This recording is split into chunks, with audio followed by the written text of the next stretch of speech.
ബംഗ്ലാദേശിൽ ശരിക്കും നടത്തുന്നത് ഹിന്ദു വേട്ട തന്നെയാണ്. അതായത് ഹിന്ദുക്കളെ തെരഞ്ഞു പിടിച്ച് ആക്രമിച്ചിട്ട് അതിൽ ആനന്ദം കൊള്ളുന്ന തീവ്ര ഇസ്ലാമിക് നിലപാട് തന്നെ. നേരത്തെ RSSൻ്റെ തലതൊട്ടപ്പനായിട്ടുള്ള മോഹൻ ഭഗവത് തന്നെ പറഞ്ഞു, ലോകമെമ്പാടുമുള്ള ഹിന്ദുക്കൾ ഈ ബംഗ്ലാദേശിലെ ഹിന്ദുക്കൾക്ക് സഹായം നൽകണം, വേണമെങ്കിൽ ഇന്ത്യയുടെ കേന്ദ്ര സേന ബംഗ്ലാദേശിൽ ഇടപെടും ഹിന്ദുക്കളെ സംരക്ഷിക്കാൻ വേണ്ടിയിട്ട്. അപ്പോൾ ശരിക്കും പറഞ്ഞാൽ ഇവിടെ ഹിന്ദുക്കളെ വേട്ടയാടിക്കൊണ്ട് ജമാഅത്തെ ഇസ്ലാമിയോ അല്ലെങ്കിൽ അവിടുത്തെ ഈ പറയുന്ന മുസ്ലിം തീവ്ര സംഘടനകളോ ഒക്കെ തന്നെ അഴിഞ്ഞാടുന്നൊരു കാഴ്ചയല്ലേ കാണുന്നത്? തീർച്ചയായിട്ടും ഇതിനകത്ത് രണ്ട് കാര്യമുണ്ട്. ഒന്ന്, അവരുടെ രാഷ്ട്രീയ ലാഭത്തിന് വേണ്ടി അവിടുത്തെ ജനങ്ങളുടെ ഇടയിലേക്ക് കൂടുതൽ ഈ പറഞ്ഞ മതഭീകരത കുത്തിവെച്ചാൽ ഹിന്ദുവിനെ കൊല്ലുന്നത് നല്ലതാവും. കാരണം ഇപ്പോൾ ജമാഅത്തെ ഇസ്ലാമിയുടെ അജണ്ടയോ തന്നെ.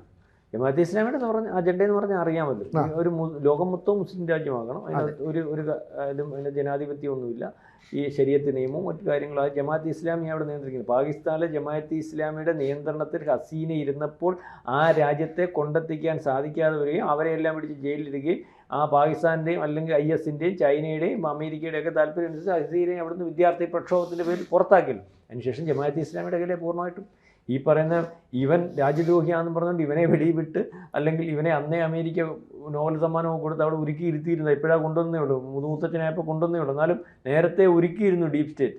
അല്ലെങ്കിൽ ഇവൻ അവിടെ കയറി അവനെ തൂക്കിക്കൊല്ലുമായിരുന്നു ഹസീന. അപ്പോൾ അവൻ അത്രയ്ക്ക് രാജ്യദ്രോഹി. ഇപ്പോൾ വലിയ അവൻ രാജ്യദ്രോഹിയാന്നുള്ള കാര്യം മനസ്സിലായി. അപ്പോൾ അവൻ്റെ പുറകിൽ ജമാഅത്തെ ഇസ്ലാമിയ. ഇപ്പോൾ ജമാഅത്തെ ഇസ്ലാമിയുടെ കാര്യം ഇപ്പം ഇതിനകത്ത് വന്നിരിക്കുന്നതെന്ന് പറഞ്ഞാൽ, ഇന്ത്യ ഇന്നലെ റഷ്യ സംസാരിച്ചില്ലേ, ഇപ്പം ഇന്ത്യക്കെതിരെയുള്ള നീക്കം, അതിനകത്തൊരു പ്രക്ഷോഭം. ആ പ്രക്ഷോഭത്തിൻ്റെ അവസാനം ഇലക്ഷൻ വന്നപ്പോൾ ജമാഅത്തെ ഇസ്ലാമിക്ക് ജയിക്കാൻ കഴിയാത്തതിന് വേണ്ടിയുള്ള ഒരു പ്രക്ഷോഭമായിട്ട് വരുന്നു. പ്രക്ഷോഭം എങ്ങനെ ഉരുത്തിരിഞ്ഞു എന്നുള്ളതിനെപ്പറ്റി നമുക്കറിയത്തില്ല. ഏതായാലും പ്രക്ഷോഭകാരികൾക്കകത്ത് ഇപ്പം കൊല്ലപ്പെടുന്നതൊക്കെ ഈ ജമാഅത്തെ ഇസ്ലാമിക്കെതിരെ മത്സരിക്കാൻ അല്ലെങ്കിൽ സ്ഥാനാർത്ഥിയാവാൻ വരുന്ന ഈ ഖുറേഷി, ഇൻക്ലാബ് ഖുറേഷിയോ അങ്ങനത്തെ ഒരു സംഘടനയുടെ നേതാവായിരുന്നു നേരത്തെ. ഏറ്റവും വലിയ മയ്യത്ത നമസ്കാരമാണ് ലോകത്തിൽ, ഇതുപോലൊരു മയ്യത്ത് നമസ്കാരം നടന്നിട്ടില്ലെന്നോളം പറഞ്ഞുകൊണ്ടായി മീഡിയ വൺ പറഞ്ഞേക്കുന്നത്. നമ്മൾ ഒരുക്കി കൊടുത്തെന്നുള്ള കാര്യം മീഡിയ വൺകാരനെ ആശ്രയിക്കുന്നില്ല. പിന്നെ രണ്ടാമത് ഇപ്പോൾ ഒരുത്തന്നെ തലയ്ക്കകത്തൂടെ ഉണ്ട പോയിട്ടുണ്ട്. അവൻ ഈ വിദ്യാർത്ഥി പ്രക്ഷോഭത്തിൻ്റെ CH അല്ലെങ്കിൽ തൊഴിലാളി വർഗത്തിൻ്റെ നേതാവാണ്, നാഷണലിസ്റ്റ് സോഷ്യലിസ്റ്റ് പാർട്ടി എന്ന് കണ്ട അതിൻ്റെ പേര്.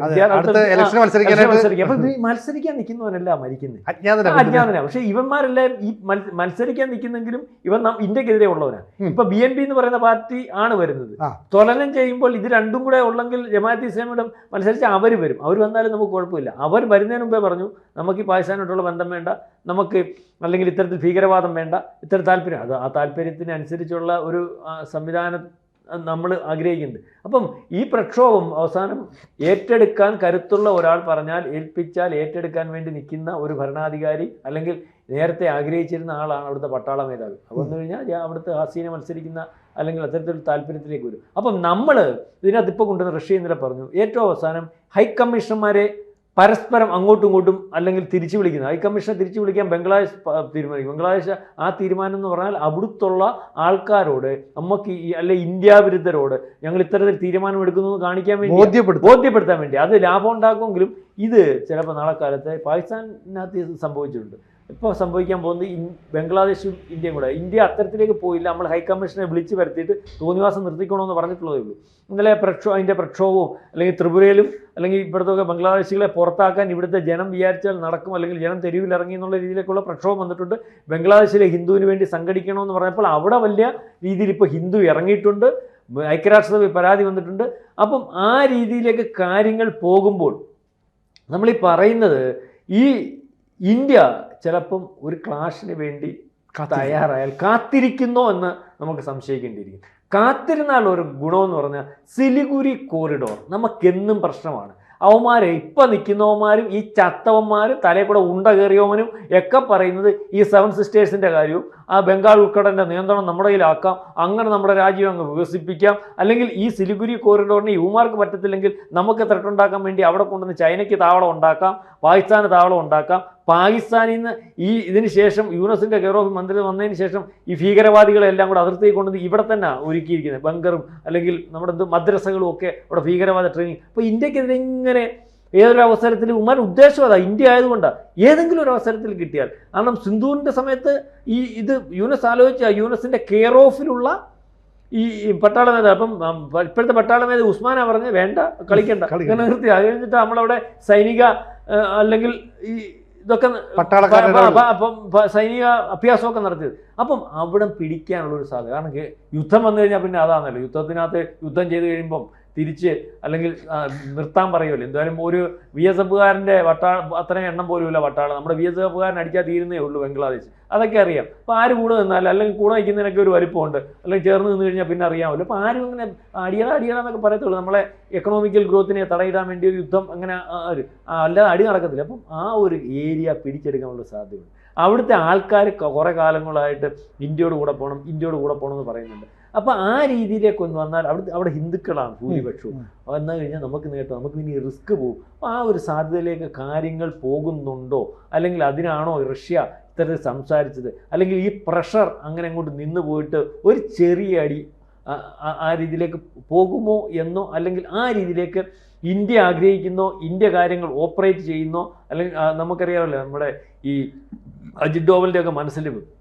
അപ്പം സിനു കഴിഞ്ഞ നമ്മൾ തമ്മിൽ ടോക്കിൽ പറഞ്ഞതുപോലെ അവിടെ പട്ടാളം അതേ രീതിയിൽ സജീവമാകുന്നുണ്ട്, അങ്ങോട്ടങ്ങോട്ട് കയറി നിൽക്കുന്നുണ്ട്, തയ്യാറെടുക്കുന്നുണ്ട്. നമ്മൾ 1-2 സൈനിക താവളങ്ങൾ അവിടെ സജീവമാക്കിയിട്ടുണ്ട്. അപ്പൊ എല്ലാ അർത്ഥത്തിലും നമ്മളവിടെ കൃത്യമായിട്ട് നിലയുറപ്പിക്കും. ഇവിടെ ഇപ്പൊ ഈ ഇന്ത്യൻ സൈന്യം അവിടെ നിലയുറപ്പിച്ചത് പാകിസ്ഥാൻ നന്നായിട്ട് കാണുന്നുണ്ട്. അതുകൊണ്ട് പാകിസ്ഥാൻ അടുത്ത നമ്പർ എടുക്കുന്നത്. ഇപ്പൊ ഖുസാൻ സയ്യിദ് ഉസ്മാനി എന്ന് പറയുന്ന അവിടുത്തെ മുസ്ലിം ലീഗിന്റെ ഒരു നേതാവ് പരസ്യമായിട്ട് പറയുകയാണ് ഇന്ത്യക്കെതിരെ ഞങ്ങൾ ശക്തമായിട്ട് ആക്രമിക്കുക എന്ന് പറഞ്ഞാൽ പാകിസ്ഥാൻ മിസൈലുകൾ ഇന്ത്യക്ക് നേരെ തൊടുത്തു വിടുമെന്ന് പറയുന്നത്. എന്തിനു വേണ്ടിയിട്ട്?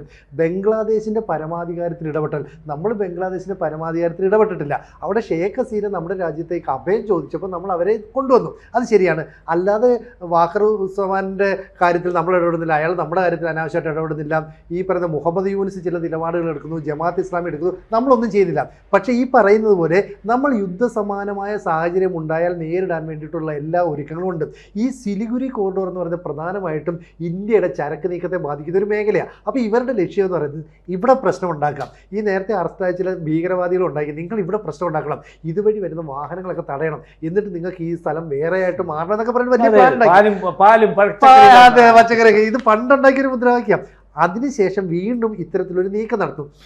നമ്മളതിന് പകരമായിട്ട് കാണുന്നത് എന്താണെന്ന് വെച്ചാൽ ബംഗ്ലാദേശിൽ ഹിന്ദു ഭൂരിപക്ഷമുള്ള മേഖല പതുക്കെ ഇങ്ങ് പിടിച്ചെടുക്കുന്നു. എന്നിട്ട് ഈ ചിക്കൻ നെക്കിന് പരമാവധി അങ്ങ് വികസിപ്പിക്കുന്നു. പിന്നീട് ഈ ചിക്കൻ നെക്ക് എന്ന് പറയുന്നില്ലോ, പരമാവധി 22 കിലോമീറ്റർ വിസ്തൃതി അതിനുള്ളൂ. അതൊരു 42 അല്ലെങ്കിൽ 82 ഒക്കെ കിലോമീറ്ററായിട്ട് വർദ്ധിപ്പിച്ചാൽ പിന്നെ നമ്മളെ ആരും ഭീഷണിപ്പെടുത്താനില്ല. മാത്രമല്ല നമുക്ക് കടലുമായിട്ടൊരു ആക്സസും വരും. ഈ മേഖലയെ ആസാമുമായിട്ട് കൂട്ടിച്ചേർക്കണം നമ്മൾ ആഗ്രഹിക്കുന്നത്. കാരണം BJPയുടെ വളർന്നു വരുന്ന പ്രമുഖനായ നേതാക്കളിൽ ഒരാളാണ് ഈ വിശ്വ ശർമ്മ എന്ന് പറയുന്നത്. അപ്പോൾ അദ്ദേഹത്തിൻ്റെ നേതൃത്വത്തിലേക്ക് പോയി കഴിഞ്ഞാൽ, ഹിമന്ത ബിശ്വ ശർമ്മയുടെ നേതൃത്വത്തിലേക്ക് ഈ സ്ഥലം കൂടെ പോയി കഴിഞ്ഞാൽ പിന്നെ ഇവർക്കൊന്നും ചെയ്യാൻ പറ്റുന്നില്ല. അപ്പം പാകിസ്ഥാൻ ഇങ്ങനെ എരികേറ്റിക്കൊണ്ടിരിക്കുന്നു, ബംഗ്ലാദേശ് അതിനനുസരിച്ച് പ്രവർത്തിക്കുന്നുണ്ട്. ബംഗ്ലാദേശിന് സത്യത്തിൽ ഇന്ത്യയെ നേരിടാനുള്ള സൈനിക ശക്തിയില്ല. ഇവിടെ പാകിസ്ഥാൻ സഹായിക്കുന്ന, പാകിസ്ഥാൻ സഹായിച്ചാൽ പിന്നാലെ ചൈനയും അമേരിക്കയൊക്കെ വരും എന്നുള്ള ചിന്തയാണ്. ഇന്ത്യ കയറി ഒരു അടി അങ്ങോട്ട് അടിച്ചു കഴിഞ്ഞാൽ ഇന്ത്യ ഒറ്റയടിക്ക് മുഴുവൻ പിടിച്ചെടുക്കണ്ട. പക്ഷേ നമുക്ക് ആവശ്യമുള്ള സ്ഥലങ്ങൾ, ഇപ്പോൾ ഹിന്ദു ഭൂരിപക്ഷമുള്ള സ്ഥലങ്ങൾ, ഈ ഹിന്ദു ബംഗ്ലാദേശ് അതൊരു വലിയ നീക്കമല്ലേ അങ്ങനെ നടത്തിയാൽ? അങ്ങനെ ഹിന്ദു ബംഗ്ലാദേശ് എന്നുള്ള രീതിയിൽ ഒരു നീക്കം നടത്തുമോ എന്നുള്ള പേടി ശരിക്കും പാകിസ്ഥാനുണ്ട്. അതുകൊണ്ടാണ് പാകിസ്ഥാനിലെ നേതാക്കൾ ഇപ്പോൾ വീഡിയോ സന്ദേശവുമായിട്ട് ഇന്ത്യയെ ഭീഷണിപ്പെടുത്തുക. മാത്രമല്ല ഇന്ത്യയെ ഭീഷണിപ്പെടുത്താനും മാത്രമുള്ള മിസൈൽ പാകിസ്ഥാനിലുണ്ട്. ശരിക്കും നമ്മളുടെ ഒരു ആക്രമണം ഉണ്ടായാൽ തടയോ ഇല്ലയോ എന്നുള്ളത് നമുക്ക് കാത്തിരുന്നതാണ്. കൂടുതൽ വാർത്തകളും വിശേഷങ്ങളും നിങ്ങളിലേക്ക് എത്താൻ ABC മലയാളം സബ്സ്ക്രൈബ് ചെയ്യുക, ബെൽബട്ടനും അമർത്തുക.